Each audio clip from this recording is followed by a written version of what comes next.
Ilalagay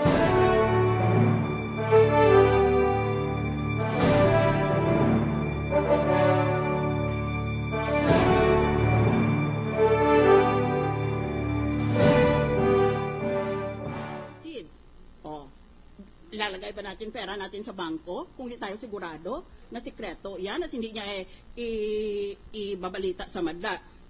Many business leaders fear that if this impeachment trial opens bank records, then the depositors will transfer their deposits to stricter countries like Switzerland. I've already said Switzerland is now gaining a reputation.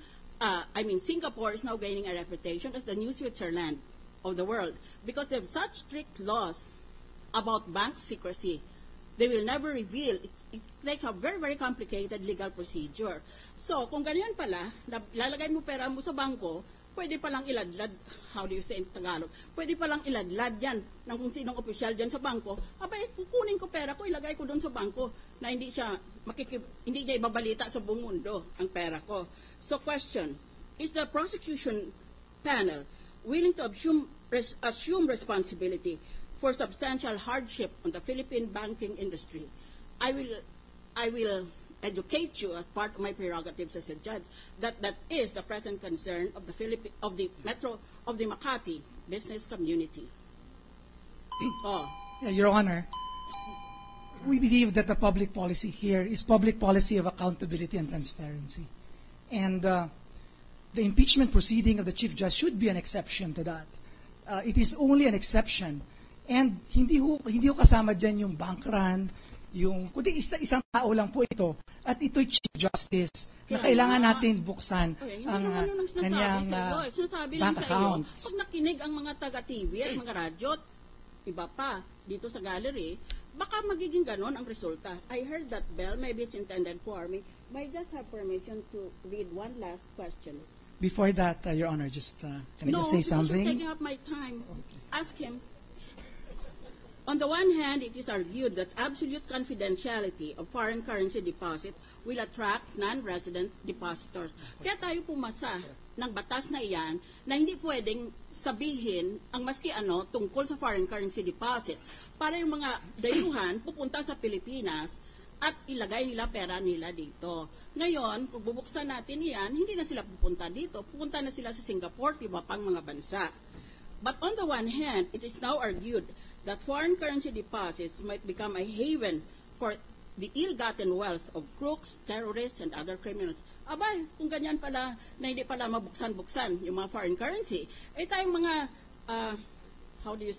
nangungurakot sa gobyerno, dito natin ilagay pera natin, wag na sa peso deposit, dito na sa foreign currency, dahil safe tayo doon.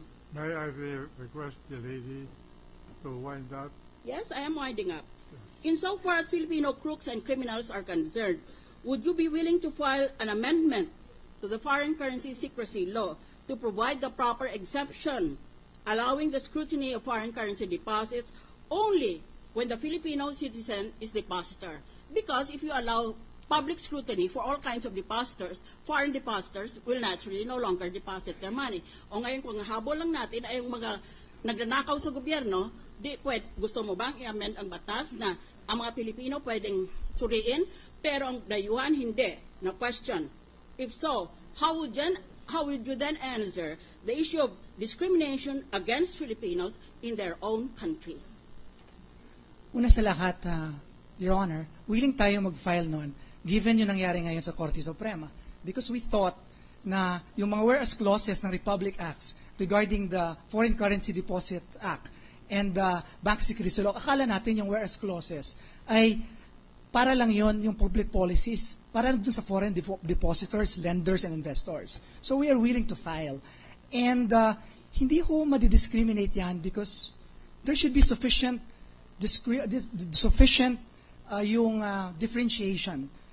Yung distinction, sufficiently, dapat mapakita lang natin na may distinction at hindi po ma-discriminate yung mga Filipinos. And we are thinking about that, Your Honor, because of this ruling of the Supreme Court. All right. Majority Floor Leader. Yes, Mr. President, we are ready for the cross-examination by the defense for the witness of the prosecution from the last time. So, is the witness subject to cross-examination around? I'm asking this from the prosecution.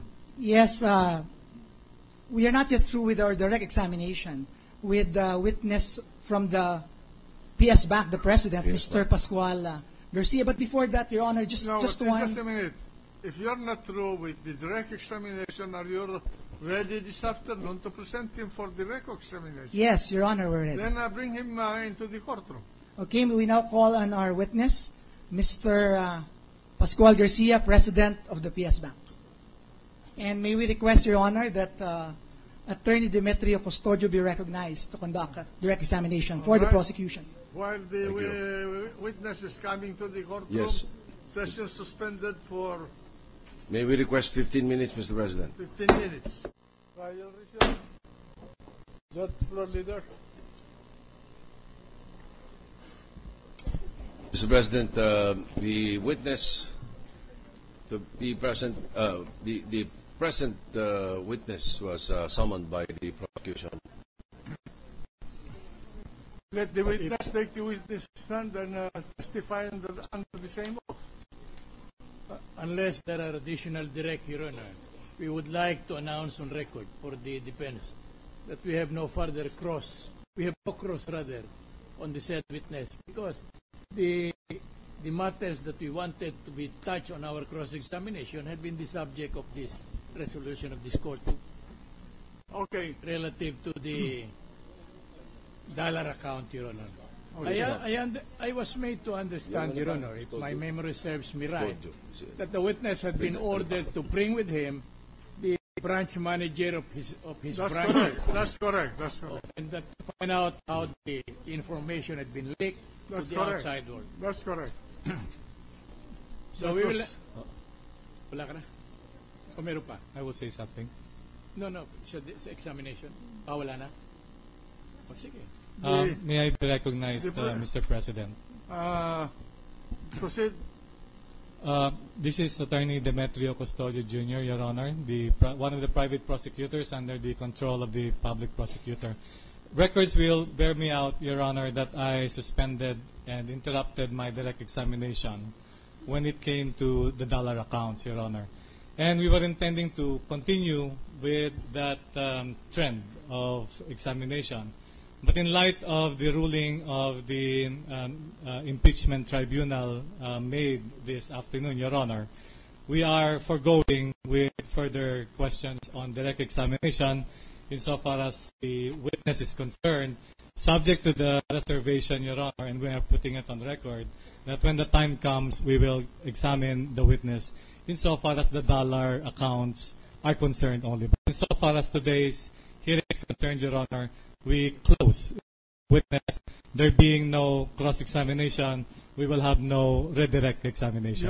You're not going to examine him anymore on the local currency deposit. We have finished the questioning on the local currency deposits, Mr. President. But still, the court required the president and the general manager to appear regarding the leakage. I understand, Your Honor, that from the records that there are a couple of senator judges who would want to continue with the examination. I would just like to put on the record that insofar as the prosecution is concerned, we have completed the testimony of the witness. We note that. Now, the defense also has no further question on cross. That's correct, Your Honor. Yeah. So, may we have the witness come to the witness stand? The gentleman from Iloilo. Yes, Senator De Leon, Mr. President. Just for clarity, Mr. Senate President, we are talking here about the witness, Mr. Garcia. We are not talking about Miss Annabel Tiongson, against whom a subpoena was issued. Yes. Is the prosecution going to present Ms. Chongson? No, Your Honor.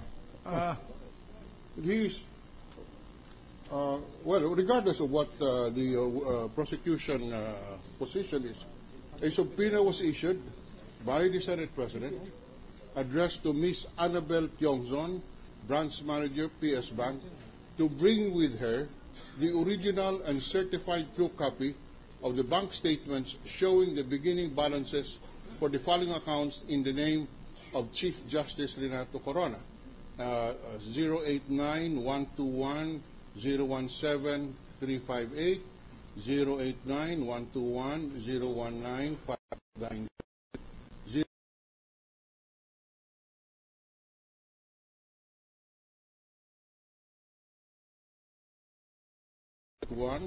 and 089-121-011-957. These are all peso accounts, Your Honor.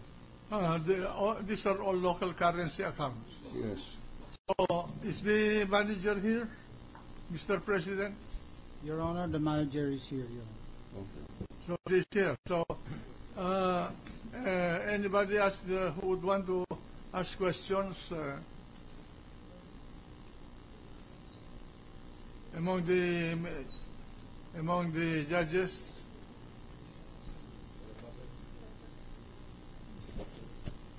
The gentleman from Cebu, Santos Minya. Thank you, Mr. President. Mr. Garcia, good afternoon. Good afternoon. Mr. Garcia,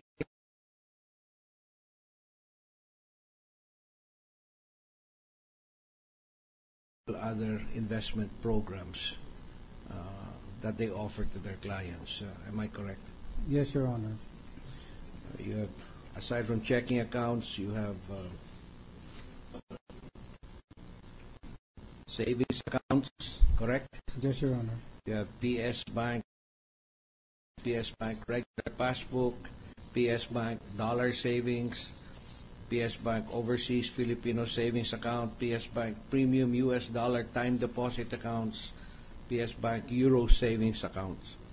Yes, Your Honor. Am I correct? Yes, All right. Your Honor. And normally a depositor would have a large amount of deposits which he does not need for his operations, if it were a business, or for his household needs and personal needs, would normally be invited to shift to a higher interest paying account.